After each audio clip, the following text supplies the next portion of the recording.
Sahabat Sinar Kasih, kembali lagi kita merenungkan firman Tuhan dengan tema pemulihan relasi. Yang terambil dari Maleakhi pasalnya ke-4 ayat ke-6. Demikian firman Tuhan.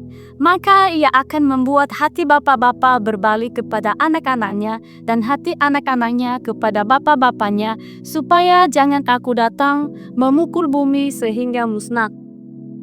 Sahabat Sinar Kasih, menurut berita dari surat kabar Tribu Kamis 8 Januari 2026, pada tahun 2025 terdapat 1.703 istri yang mengajukan gugatan cerai terhadap suaminya.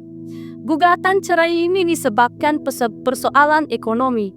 Persoalan ini bukan berarti suami dan istri tidak bekerja, tetapi karena persoalan judi online atau judo dan juga pinjaman online atau pinjol. Hubungan suami istri yang kurang baik, bahkan sampai pada penceraian, dapat berpengaruh pada relasi dengan anak. Hubungan orang tua dan anak menjadi tidak baik. Sahabat Sinar Kasih, masalah dalam keluarga perlu mendapat perhatian yang serius untuk masa sekarang. Keluarga membutuhkan pemulihan. Suami dan istri, hubungan orang tua dan anak perlu diupayakan untuk hidup yang benar. Jika istri dan suami mulai mengalami keretakan dalam rumah tangga dengan berbagai persoalan seperti contoh di atas, yaitu persoalan judo dan pinjol atau masalah lain, maka suami dan istri perlu segera memperbaiki diri dan mengadakan rekonsiliasi. Demikian juga relasi orang tua dan anak segera diperbaiki agar tidak semakin terpuruk. Bagaimana caranya? Sahabat Sinar Kasih, setiap orang Kristen perlu menyadari bahwa keluarga adalah rencana Allah bagi manusia.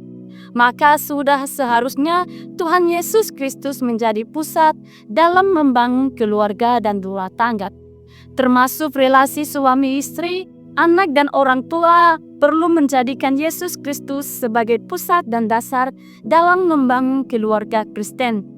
Dengan demikian, jika ada persoalan dalam keluarga, baik suami istri, orang tua dan anak dapat diselesaikan menurut kehendak Tuhan dan nilai-nilai Kristen yang terdapat dalam Alkitab. Tuhan Yesus memberkati. Bersama keluargaku melayani Tuhan, bersatu selamanya mengasihi Engkau. Tiada yang dapat melebihi kasih. Pertolonganku ialah dari Tuhan yang menjadikan langit dan bumi. Aku berdoa supaya Ia menurut kekayaan kemuliaannya menguatkan dan meneguhkan kamu oleh rohnya di dalam batinmu, sehingga oleh imanmu Kristus diam di dalam hatimu dan berakar serta berdasar di dalam kasih. Semoga Allah sumber pengharapan memenuhi kamu dengan segala sukacita dan damai sejahtera dan dalam iman kamu, supaya oleh kekuatan Roh Kudus kamu berlimpah-limpah dalam pengharapan. Karena Allah lah yang mengerjakan di dalam kamu baik kemauan maupun pekerjaan menurut kerelaannya. Damai sejahtera Allah yang melampaui segala akal akan memelihara hati dan pikiranmu dalam Kristus Yesus. Amin. Bagi kami Engkau segalanya. Gelombang